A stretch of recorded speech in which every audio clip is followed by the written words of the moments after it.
이번 주에 말씀 창세기 32장부터 온 거죠. 32장부터 33장까지예요. 살짝 선생님이라네. 이모가 이제 이렇게 스토리를 약간 압축해서 들려주도록 하겠습니다. 아니 살짝이 아니라 많이 줘. 많이 두 장이에요. 오늘 두 장. 두 장이면 많은 거야. 하나님이 라반의 꿈에 나타나 개입하심으로 삼촌 라반과 화목의 언약을 맺고 축복을 받고 약속의 땅으로 돌아선 야곱에게 또 다른 산이 나타납니다. 그게 무엇일까요? 그것은 바로 형 에서와 직면해야 하는 것입니다. 직면. 와. 직면이 왜 이렇게 앞에 대고 맞대어 보는 거 있죠? 그 카우보이. 그 너무 싫은데 지금 말씀이 저를 향한 말씀이더라고요. 세일 땅 에돔들에 있는 에서에게 야곱이 종들을 먼저 보내서 소식을 전하였는데 에서를 만나고 돌아온 종이 전한 소식은 에서가 지금 400명을 거느리고 주인 어들을 치러 오고 있다고 전하게 됩니다. 그 소식을 들은 야곱은 너무도 두렵고 걱정이 되어 자기 일행과 양떼와 소떼와 낙타떼를 두 떼로 나누고 여차하면 도망가려고 생각을 하게 되지요. 그거 34절에 나온 거 아니에요? 34절인가 봅니다. 그러면 34장인가 봅니다. 제가 32장이라고 했는데 34장인가. 아니 제 거랑 왜 겹치지? 일단 들어. 그럼 나 잘못 준비했나? 엄마 32장 맞아. 32장 맞아. 그렇습니까? 그래서 너무도 답답하고 두려운 야곱은 조상에게 베풀어 주신 언약의 말씀을 가지고 기도하게 됩니다. 내가 반드시 너에게 은혜를 베풀어서 너희 씨가 바다의 모래처럼 셀 수 없게 많아지게 하신다고 하셨는데 부디 제 형 에서의 손에서 저와 제 가족을 건져주세요 라고 기도하게 됩니다. 이제 잘 들어야 돼. 그리고 그날 밤 에서를 위해서 선물을 준비하게 됩니다. 결혼야 잘 들어야 돼. 이거 잘 들어야 돼. 잘 들어보세요. 암연소, 순연소, 암양, 순양, 낙타 새끼, 암소, 황소, 암나기 새끼를 몇 대로 나누고 때와 때 사이에 거리를 두게 합니다. 때를 몰고 가는 종에게 형 에서를 만나거든 야곱이 형님에게 드리는 선물이라고 이야기할 것을 알려줍니다. 야곱이 인간적인 마음으로 생각하기에 미리 여러 차례 보낸 선물들을 통해서 에서의 분노를 서서히 풀어주고 마음을 풀어주고 마침내 서로 만날 때 형 에서가 야곱을 반가이 맞이해 줄 거라는 생각을 야곱이 했던 거예요. 여기서 퀴즈! 잘 들어보시라고 했죠? 그래. 자, 지금까지 몇 가지의 가축이 세워졌을까요? 총 나온 가축의 수를 맞춰보세요. 암수 같은가요? 다른가요? 다 따로. 총 나온. 거북선. 암수 거북선. 땡! 아니야. 앞머리 아니야. 정말 몇 마리 몇 종류라 그래? 종류야 몇 마리야? 그래, 총 나온 나라보아 가축의 종류. 아 종류. 종류. 저요. 나라보아. 그러니까 암수 다 합쳐서. 암수 다 합쳐서. 여섯. 셋! 네, 10개. 딩동댕. 자, 야곱은 선물 잘 들어야 돼. 또 선물 나와요. 근데 이거 보면 안 되는데. 다 안 보고 있잖아. 기본도 내 건데. 야곱은 선물을 실은 때를 앞세워 보내고 그 다음 날에는 두 아내와 잘 들어요. 두 아내와 두 여종과 11아들 그리고 자신의 모든 소유를 야복강을 건너 보낸 뒤 야곱은 그곳에 머물렀어요. 어디에 머물렀다고요? 뭐? 야복강이에요. 긴장하세요. 여기 MCT 오일 나가요. 진짜 안 되지. 네, 그리고 다들 아는 그 다음 성경 내용이 나오는데 무슨 내용인지 알아? 다들 아는 성경 내용이 나오죠. 야곱이 천사와 씨름을 하다가 야곱을 이길 수 없다는 걸 알게 된 천사는 야곱의 어디를 칠까요? 엉덩이뼈. 네, 나라보아 미술실. 허벅지 관절. 네, 환도뼈를 치게 됩니다. 그래서 그래서 다치게 되지요. 그렇게 야곱이 천사를 이기게 되어 내가 하나님과 겨루어 이겼고 사람과도 겨루어 이겼다는 뜻으로 이스라엘로 이름이 바뀌게 됩니다. 윤민이 이름이 이스라엘이죠? 신명이요. 네. 네. 그럼 이상신 현재의 성경 버전에는 이 말씀이 조금 더 다르게 나왔는데 똑같은데 조금 다른 건 너는 엘로힘과 더불어 힘 대결을 하고 또 사람과 더불어 싸워서 끝까지 견디며 극복해내었다라고 해석이 되어 있습니다. 다른 것보다도 사람과 더불어 싸워서 끝까지 견디며 극복해내었다는 말이 저한테 되게 와닿더라고요. 중요한 되니까. 자, 중요한 거. 여기서 중요한 거. 은찬 닫아야 돼. 너만 열어놓을 수가 없어. 아니 나 야곱은 내가 하나님의 얼굴을 직접 배웠다. 저요. 뵙고 안돼 이분 탈락이에요. 그런 게 어디 있어? 야 윤소라 너도 맞추고 가. 내가 하나님의 얼굴을 직접 뵙고도 목숨을 이렇게 붙어 있구나 하면서 그곳의 이름을 땡땡땡이라고 하였습니다. 정답. 저요. 결의가 정답. 김정호. 네, 땡. 야 네. 분이엘? 너 얘 이거 봤어요. 봤죠? 안 봤어. 분이엘이라고 이거 했습니다. 바뀌자. 분이엘이 무슨 뜻이라고요? 발음 좀. 뭐 아무도 안 괜찮아. 분이엘이 무슨 뜻이냐고. 네가 맞추. 분이엘이 그거 하느님과 겨루는 것. 어떻게 맞췄어? 내가 하나님의 얼굴을 직접 배웠고 목숨이 이렇게 붙어 있구나 라는 뜻의 분이엘입니다. 근데 사실 그게 분이엘이 좀 잘못된 게 오 그럼 그게 한국어 그건데 사실은 그 얼굴이라고 하는 히브리어가 파님이야 파님. 네. 그러니까 파님하고 에린 그러니까 파니멜인데 그것을 그러니까 파니멜이 그게 원래가 아니고 이게 사실 비읍 발음은 아닌데 분이엘이라고 하더라. 아 그래 그거 분이엘, 뭐 봐서 분이엘. 맞아 그런 거 같아. 어. 그리고 야곱은 형 에서를 만나게 됩니다. 야곱은 여종들에게 아이를 나누어 맡기고 맨 앞에는 여종과 아이들을 보내고 그 다음은 레아하고 레아의 자식들 그 다음에 누굴까요? 짜잔. 라엘과 네, 라헬과 요셉이 따라가게 됩니다. 야곱과 에서는 화해를 하고 같은 곳을 향해 돌아간 것이 아닌 에서는 세일로 들어갔고 야곱은 숫곳으로 다시 돌아가게 됩니다. 찢어졌어요. 화해를 하고 여기서부터 조금 이제 제가 나누는 건 아니고 이제 누가 하신 건지 약간 베꼈는데요. 야곱이 지팡이 하나만 들고 혈혈단신으로 나왔던 약속의 땅에 이제 수많은 재산과 자녀들과 함께 돌아오는 야곱의 여정은 이후 야곱의 가족 70명을 이집트로 보내셨다가 한 큰 민족이 되어 다시 약속의 땅으로 돌아오게 하는 여정을 예표한대요. 아셨어요? 전 처음 알았어요.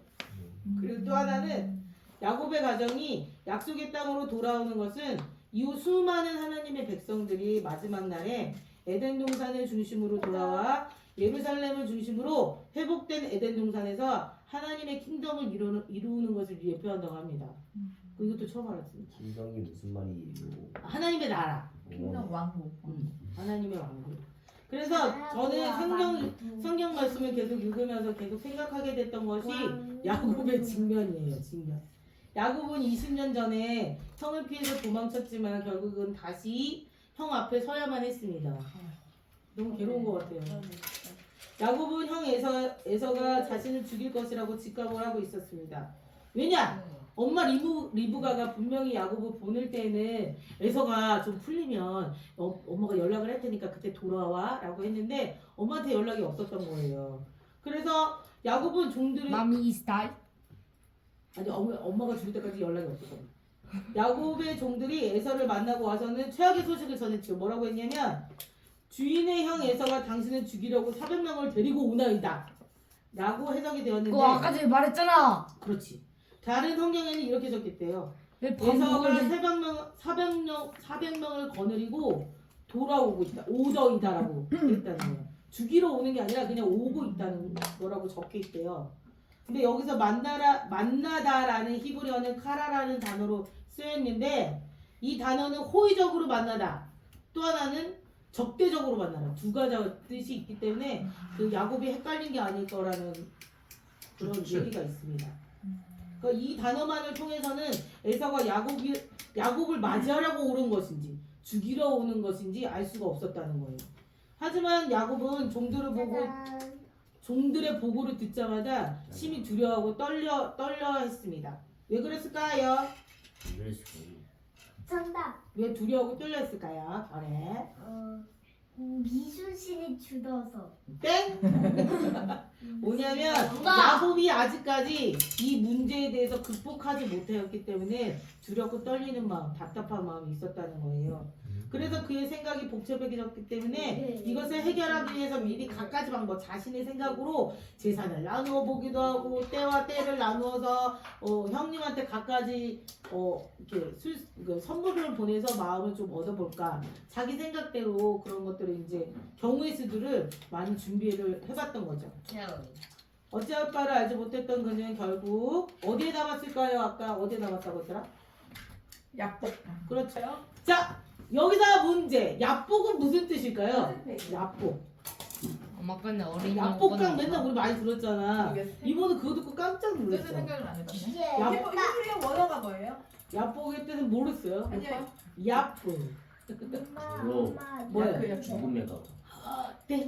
뭐냐면 죽음의 강은 데스벨이야. 얍복은 비워진이라는 뜻이에요. 비워진. 그건 죽음의 그 대구. 야곱이 그 얍복 앞에 그 비워짐 앞에 세워진 거예요.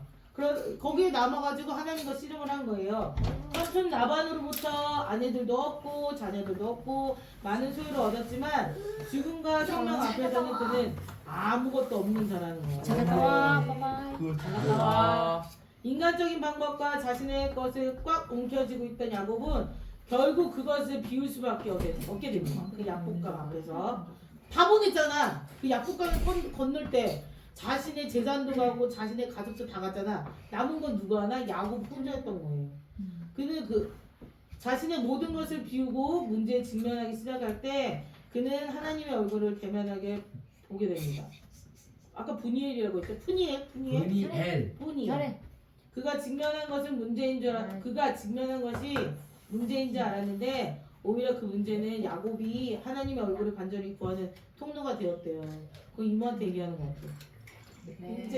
문제에 직면함을 통해 야곱은 하나님의 존재, 그분의 얼굴을 대면하여 보게 되었고 이스라엘이라는 새 이름을 얻게 되었습니다. 저는 창세기 몇 장이야? 창세기 34절. 34절. 집중력 이런 게 34장? 죽는다는 34장. 34장. 네, 하겠습니다. 창세기 34장은 레아가 야곱에게 낳아준 딸 디나가 버스 그 고장 여자들을 보러 나갔다가 마침 그 지방 군주인 히윗 사람 하몰의 아들 세겜이 디나를 보고 반하여 붙들어다가 겁탈하였고 이를 알게 된 야곱의 아들들이 복수하는 그런 내용입니다. 그런데 이번 성경 말씀을 보면서 그 내용이 저에게 현재 이스라엘 상황과 비슷하다는 생각이 들었습니다. 왜 현재 이스라엘 상황과 비슷한지는 차차 말씀드리도록 하겠습니다. 한편 디나에게 이런 몹쓸 일을 저질러 놓고 세겜의 아버지 하몰이 8에서 10절에 야곱에게 제안을 합니다. 8에서 10절 그런 형편인데 하몰이 그들에게 청혼하는 것이었다. 제 아들 녀석이 대개 따님에게 아주 반해버렸습니다. 그러니 대개 따님을 저희 집에 며느리로 보내주십시오. 우리와 서로 통혼합시다. 당신의 딸을 우리에게 주시고 우리 딸을 당신들이 데려가십시오. 우리와 어울려 지내면서 이 지방 어디에서나 마음대로 사십시오. 자리를 잡으시고 자유를 돌아다니며 땅을 차지하셔도 좋습니다. 라고 이야기합니다. 그러나 겁탈한 것도 모자라 통혼까지 청해온 하몰이 야곱의 입장에서는 매우 불쾌하였을 것이며 특히나 야곱의 아버지 이삭은 가나안 사람과의 결혼을 하지 말라고 하신 적이 있으므로 통혼은 상상조차 어려운 일이었을 것입니다. 하나님 또한 이방인들과의 결혼을 반대하셨고 그 이유는 후대에 자세히 나오는데 다른 민족과의 결혼할 때에는 다른 나라의 신도 같이 들어왔기 때문에 이를 반대하셨습니다. 열왕기상 11장 1에서 5절에 그 예가 잘 나타나 있습니다. 솔로몬 왕이 바로의 딸 외에 이방의 많은 여인을 사랑하였으니 곧 모압과 암몬과 에돔과 시돈과 헷 여인이라. 여호와께서 일찍이 이 여러 백성에 대하여 이스라엘 자손에게 말씀하시기를 너희는 그들과 서로 통혼하지 말며 그들도 너희와 서로 통혼하게 하지 말라. 그들이 반드시 너희 마음을 돌려 그들의 신을 따르게 하리라 하셨으나 솔로몬이 그들을 사랑하였더라. 왕은 후궁이 700명이요 첩이 300명이라. 그의 여인들이 왕의 마음을 돌아서게 하였더라. 솔로몬의 나이가 많을 때에 그의 여인들이 그의 마음을 돌려 다른 신들을 따르게 하였으므로 왕의 마음이 그의 아버지 다윗의 마음과 같지 아니하여 그의 하나님 여호와 앞에 온전하지 못하였으니 이는 시돈 사람 여신 아스다롯을 따르고 암몬 사람의 가증한 밀곰을 따름이라. 이렇듯 이방 민족과의 결혼은 영적으로 혼탁하여짐을 뜻하며 이는 우리가 우상 숭배하는 자들과 결혼하거나 사귐이 있을 때 우리도 모르게 우리의 순수한 신앙이 변질되고 말씀에서 벗어날 수 있다는 것을 보여줍니다. 즉 육체적인 결합보다 영적인 변질의 문제가 더 큰 것입니다. 한편 야곱의 아들들은 복수를 하기 위하여 꾀를 내어 이렇게 말을 합니다. 그런즉 이같이 하면 너에게 허락하자. 만일 너희 중에 남자가 다 할례를 받고 우리같이 되면. 이 구절을 읽으면서 우리가 생각해 보아야 할 것이 있습니다. 우리가 할례를 받으면 모두 하나님의 자녀가 되는 것인가? 현지 시점으로 말하자면 우리가 다 교회를 다닌다고 구원을 받는가입니다. 대답은 모두 아시겠지만 그렇지 않습니다. 왜냐하면 하나님의 시선은 우리의 겉모양에 있지 아니하고 속마음에 있기 때문입니다. 사무엘상 16장 7절에 보면 이렇게 써 있습니다. 그러나 야훼께서는 사무엘에게 용모나 신장을 보지 말라. 그는 이미 내 눈밖에 났다. 하나님은 사람처럼 보지 않는다. 사람들은 겉모양을 보지만 나 야훼는 속마음을 들여다본다 하고 이르셨다. 그러므로 하몰과 그의 아들 세겜 그리고 그들의 성읍 사람들이 할례를 한다고 해서 겉모양이 달라진다고 해서 구원을 받거나 선택된 민족이 되는 것이 아닙니다. 마치 이스라엘 땅에 들어와 사는 이방 민족이 그 땅에 오랫동안 거하더라도 그 중심에 하나님이 없으므로 하나님의 선택된 민족이 될 수 없는 것처럼 말입니다. 또 31절 그들이 이르되 그가 우리 누이를 창녀같이 대우함이 옳으나이까? 를 읽으면서 2023년 10월 7일 가자 지구의 무장정파 하마스가 이스라엘 영토에 로켓 공격과 함께 지상군을 투입하여 임산부를 죽이고 또 아이들을 죽이고 여자들을 희롱하여 죽이고 많은 사람들을 납치했던 사건이 떠올랐습니다. 그리고 본문으로 돌아가서 25에서 29절에 야곱의 아들들이 붕괴하여 할례받은 그 성읍 남자들이 아직 아파서 신음하고 있을 때 야곱의 아들 중 디나의 친오빠인 시므온과 레위가 칼을 빼들고 당당하게 성 안으로 들어가 남자라는 남자는 모두 죽였고 양떼, 소떼, 나귀떼뿐만 아니라 그 성 안에나 들에 있는 것을 모조리 빼앗아 모든 재산을 빼앗고 자식과 아낙네를 사로잡아 집이라는 집은 다 털었다는 내용은 마치 오늘날 이스라엘의 하마스의 가학적이고 비인간적인 테러에 맞대응하여 하마스를 공격하여 지금의 가자지구를 무력화시키고 가자지구 전체를 초토화시킨 지금의 모습과 겹쳐 보였습니다. 그런데 30절에 보면 야곱의 아들들이 복수를 하고 노략질한 것에 대해 야곱은 이렇게 말합니다. 야곱이 시므온과 레위에게 이르되 너희가 내게 화를 끼쳐 나로 하여금 이 땅의 주민 곧 가나안 족속과 브리스 족속에게 악취를 내게 하였도다. 나는 수가 적은즉 그들이 모여 나를 치고 나를 죽이리니 그러면 나와 내 집이 멸망하리라. 내용에서 보다시피 야곱은 매우 근심 걱정합니다. 왜냐하면 야곱의 세력에 비해 그 주변 가나안 족속과 브리스 족속의 세력이 크기 때문입니다. 그리하여 하나님은 야곱에게 이렇게 말씀하십니다. 35장 1절 하나님이 야곱에게 이르시되 일어나 베델로 올라가서 거기 거주하며 내 형 에서의 낯을 피하여 도망하였던 때 내게 나타났던 하나님께 거기서 제단을 쌓으라 하신지라. 35장 2절에 보면 야곱이 이에 자기 집안 사람과 자기와 함께한 모든 자에게 이르되 너희 중에 있는 이방 신상들을 버리고 자신을 정결하게 하고 너희들의 의복을 바꿔 입으라고 명령합니다. 그래서 그들은 자기 손에 있는 모든 이방 신상들과 자기 귀에 있는 귀고리들을 야곱에게 주는지라. 야곱이 그것들을 세겜 근처 상수리 나무 아래에 묻고 베델로 떠난다고 써 있습니다. 근데 이것은 야곱의 가설들 중 몇몇 사람들이 이방 신상들을 가지고 있었다는 반증이 되고 이는 우상 숭배를 하고 있었다는 것이 됩니다. 그리고 야곱의 명령대로 그들은 이방 신상들을 버립니다. 그렇게 우상들을 버리고 회개하여 하나님 앞에 나아갔을 때 5절에 하나님이 그 사명 고울을 크게 두려워하게 하였으므로 야곱의 아들들을 추격하는 자가 없었다라고 써 있습니다. 이렇듯 하나님은 그동안 우상 숭배하였던 죄를 회개하고 하나님께 나아간 자를 보호하십니다. 다시 미래의 2023년으로 가보겠습니다. 이스라엘은 하마스가 이스라엘 침투하기 직전 커다란 불상을 놓고 음악을 틀고 춤을 추고 있었습니다. 그 뒤 그런 끔찍한 일들이 있었고 그 사건으로 많은 이스라엘 사람들이 회개하고 하나님을 부르짖었습니다.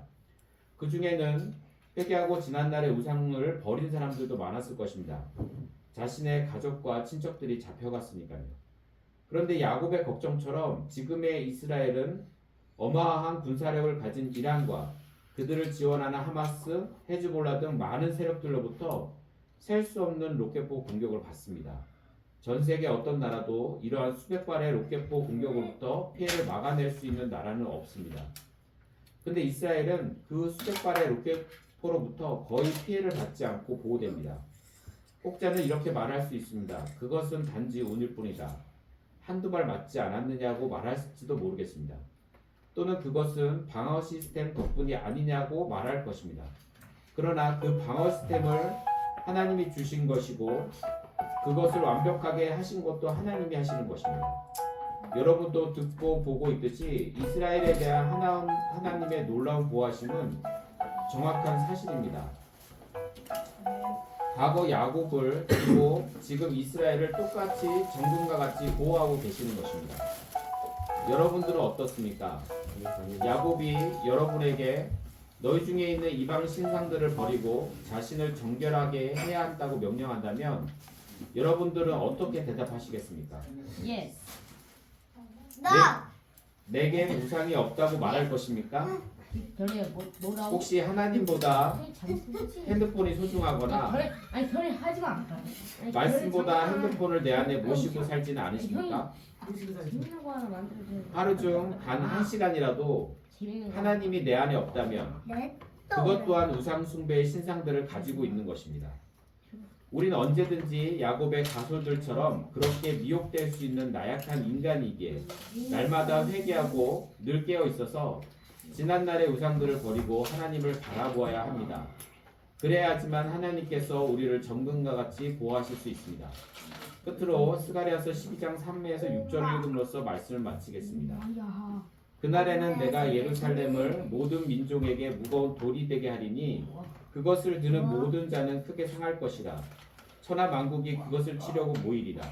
여호와가 말하노라. 그날에 내가 모든 말을 쳐서 놀라게 하며 그 탄 자를 미치게 하되 유다 족속은 내가 돌보고 모든 민족의 말을 쳐서 눈을 멀게 하리니 유다의 우두머리들은 마음속에 이르기를 예루살렘 주민이 그들의 하나님 만군의 여호와로 말미암아 힘을 얻었다 할지라. 그날에 내가 유다 지도자들을 나무 가운데에 화로 같게 하며 곡식단 사이에 횃불 같게 하리니 그들이 그 좌우에 에워싼 모든 민족들을 불사를 것이요 예루살렘 사람들은 다시 그 본 곳 예루살렘에 살게 되리라. 이상입니다. 이어서 은찬이가 열심히 성경을 읽고 있는데 그래서 야곱이 이제 이모부 니콜라스 삼촌이 말하는 것처럼 야곱이 그래서 정결하게 하고 하나님 앞에 예배를 드린 다음에 하나님이 베델로 부르셔서 그 예배를 드리게 하세요. 그런 다음에 이제 베델에서 하나님 말씀하시는 음성을 듣고 다시 이 야곱 가족 일행은 떠나는 중에 그 첫 번째 아내 라헬이 베냐민을 낳고 이름을 지어주고 그리고 그 다음 장 36장에서는 에서의 족속이 딱 나열됨으로 바이슐라가 이제 토라 포션이 끝나는데 이 토라 포션은 그가 떠났다. 슐라가 보냈다, 떠났다 약간 그런 뜻인데. 근데 제가 오늘 이 토라 포션 제가 저의 본문의 제목을 이렇게 정했어요. 엘샤다이 하나님, 전능하신 하나님, 우리의 구원자 예슈아를 대면한 야곱 정했어요. 참 예수님을 말씀에서 찾는 것은 너무나 기쁨인 것 같아요. 그래서 이번에 토라 포션 하면서 저는 이 구절을 아무에게도 들어본 적이 없고 저도 발견한 적이 없는데 여러분들은 발견했나 모르겠지만 예수님을 만난 야곱을 발견한 거예요. 그래서 야곱이 그렇게 디나 사건과 그 레위와 시므온이 완전히 막 다 살육을 하고 도륙을 하고 오잖아요. 그러니까 이것이 야곱에게는 엄청난 충격이었을 것 같아요. 그런데 그 전에 라반에게 쫓김을 당했고 그 전에 뒤로 가면 갈수록 그 야곱의 인생은 야곱이 이집트에 갔을 때 바로 앞에서 험난한 세월을 살았다고 고백했던 것처럼 정말 험난함의 그 여정이었는데 그 험난한 그 여정에 완전히 너덜너덜해지는 제 생각에 만신창이가 됐을 것 같아요. 다 죽였잖아요. 딸이 겁탈을 당하고 아들들이 복수를 다 죽였어. 한 족속을 다 죽인 거예요. 그런 야곱이 하나님께서 딱 하신 말씀이 베델로 가 이건 거예요. 그래서 정결케 하고 베델로 갔어요. 갔는데 거기는 어디냐면은 그 베델은 우리가 다 아는 것처럼 아브라함이 제단을 쌓았던 곳이고 야곱이 에서를 피해서 도망칠 때 주님께서 나타나셨던 곳이 베델이에요. 꿈속에서. 근데 다시 주님께서 그 베델로 가라는 거예요. 야곱이 그 베델로 갔죠. 갔는데 그 베델 앞에 섰을 때 하나님께서는 실패감과 패배감으로 절망의 늪 속에 헤매는 야곱을 베델로 부르셔서 처음 말씀하신 한마디는 바로 무엇일까요? 그 박탈감과 실패감을 아마 경험해 보셨을 거예요. 삶 중에. 근데 거기에서 나에게 다시 한번 오래전에 박탈감과 실패감에서 두려움에서 나에게 말씀하신 그분이 똑같은 장소로 나를 부르신 다음에 너는 이스라엘이야! 선포하세요. 야곱에게. 그리고 두 번째로 하신 말씀이 엘샤다이. 나는 전능한 하나님이야. 너 박탈감? 너 실패감? 너 죽이려고 사람들이 막 쫓아와? 알아. 그리고 너가 할 수 없는 것도 알아. 근데 나는 엘샤다이 하나님이야. 이거를 말씀하신 거예요. 나는 할 수 있어. 나는 살아있어.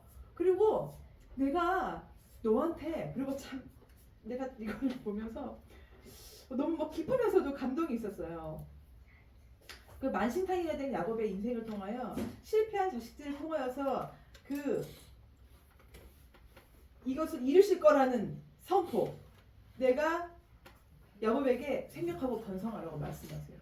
그러니까 이 생육하고 번성하라는 말이 창세기에 있는데 이걸 야곱에게 하시는 거예요.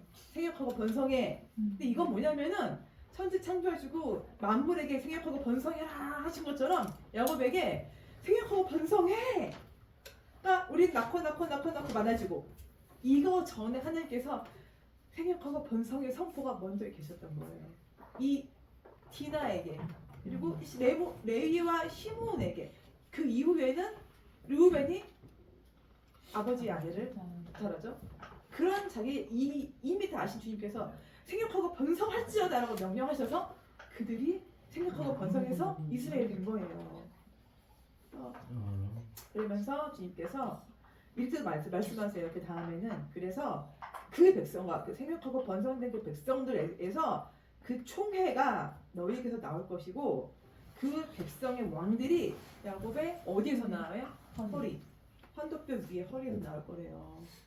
이게 뭐냐면 지금 야곱은 그냥 족속이야. 가족이에요. 가족. 근데 하나님께서 왕이 나올 거라는 선포는 너가 나라가 될 거야. 이건 거야.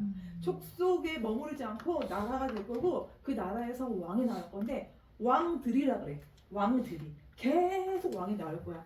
그러니까 이스라엘이란 나라를 주시고 너희 아들을 생육하고 번성하게 선포하시고 왕이 될 나라를 주시고 왕들이 나올 건데 그리고 더 놀라운 거. 그러면서 여기서 하신 말씀이 이건 사실 아브라함한테도 하신 말씀이거든요.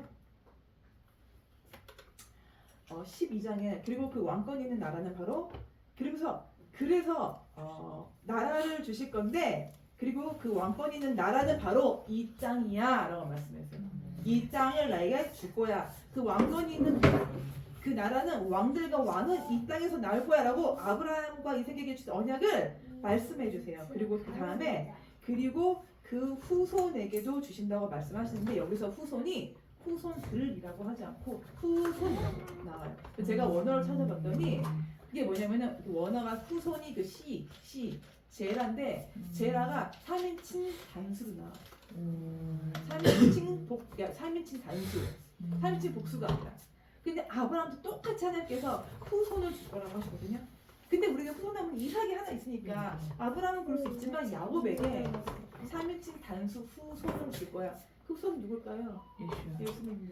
그 나라에서 그 왕이 나오는데 그 왕 중에 후손이 나올 거야.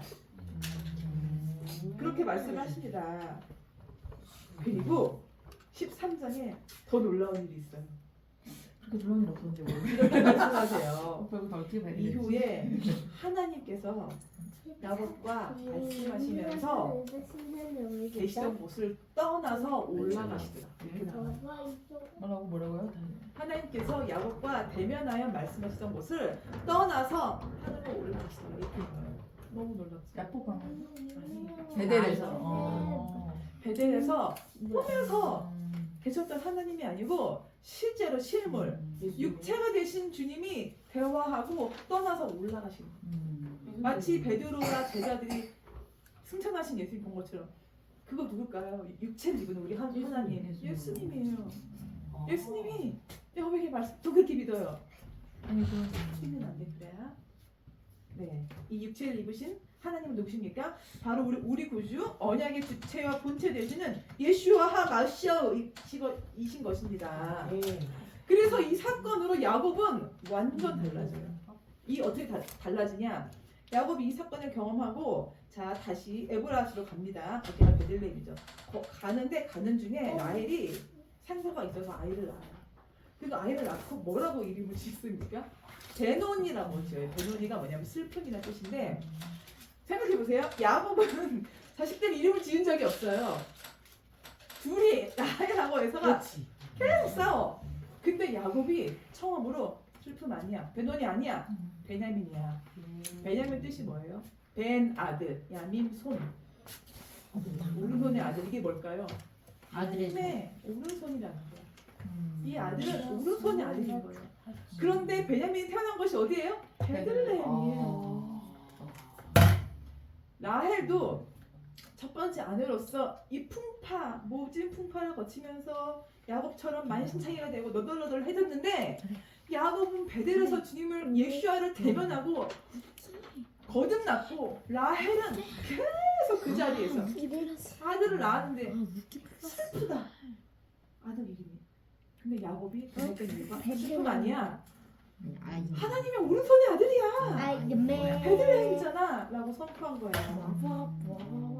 그래서 야곱과 함께 험난한 삶을 거쳐온 라헬은 야곱처럼 베델에서의 시간들이 전환점이 되지 못하고 여전히 거칠고 험했던 삶의 자리에 눌러 앉아 있음을 아들의 이름을 지은 것으로 우리가 증명될 수 있습니다.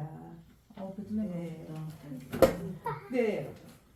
근데 제가 이 베들레헴이 참 굉장히 저한테 물음표였어요. 너무 막 뭐가 있는데 뭔지 모를. 그런데 여기에서 이렇게 말해요.